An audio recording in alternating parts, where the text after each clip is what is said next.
This short film aims to respond to the hierarchy of good that Augustine proposes in On Free Choice of the Will. Augustine differentiates between good and bad actions, saying, quote, "The difference is that the good, in desiring this, turn their love away from things that cannot be possessed without the fear of losing them. The wicked, on the other hand, try to get rid of anything that prevents them from enjoying such things securely. By putting misplaced priority on things that are temporary or passing, in other words, things that can be taken away, people will constantly be anxious about losing them and live a disordered life. Virtue, will, trust, knowledge, and most of all God cannot be taken away. This is why Augustine argues you will achieve the greatest happiness from focusing on them. On the other hand, your freedom, youth, friendships, family, and material possessions can be taken away. So trying to preserve these when it is out of your control is futile and the origin of stress." There are three main issues that I have with Augustine's argument. First is that society doesn't value internal qualities as much as it does external ones. We are pressured to care for our family and for our career goals. We aren't encouraged or correctly disposed to tap into the eternal, as Augustine describes. Second is that human nature contradicts Augustine's definition of good and bad. Aristotle claims in Politics that, quote, "Man is by nature a social animal. Anyone who either cannot lead the common life or is so self-sufficient as not to need to, and therefore does not partake of society, is either a beast or a god."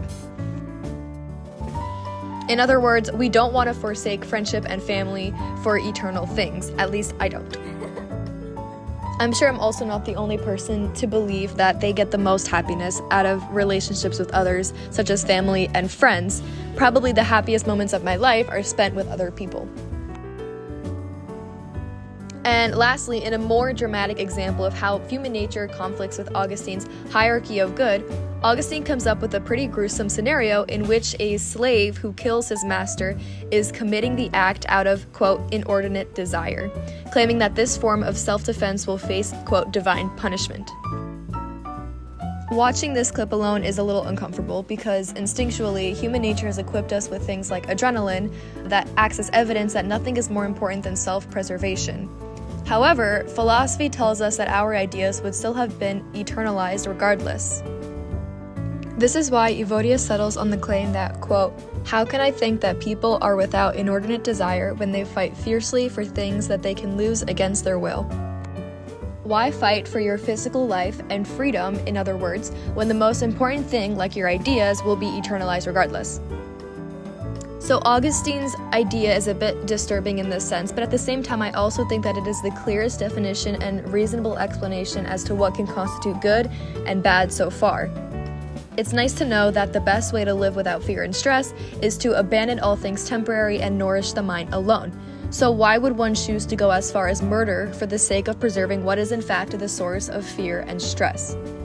The argument is very simple, and it is Aristotle's idea that humans will always chase what makes them happy, which is where I believe that Aristotle and Augustine's theories conflict.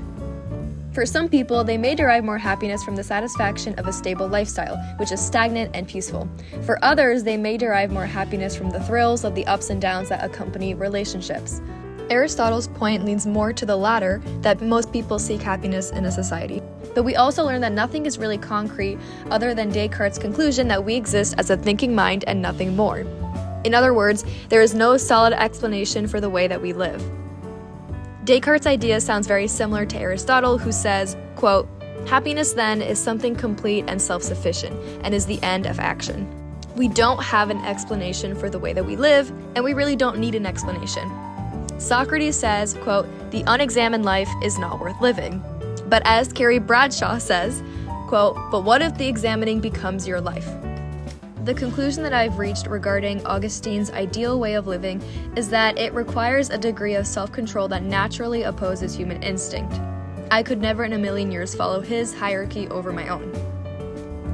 In this roundabout way, I've discovered that humans are inherently bad, and following Augustine's definition, to be good means to defy our nature. But if our nature is the only thing that we know to be true thanks to Descartes, and we betray that, then is it even worth it to be good?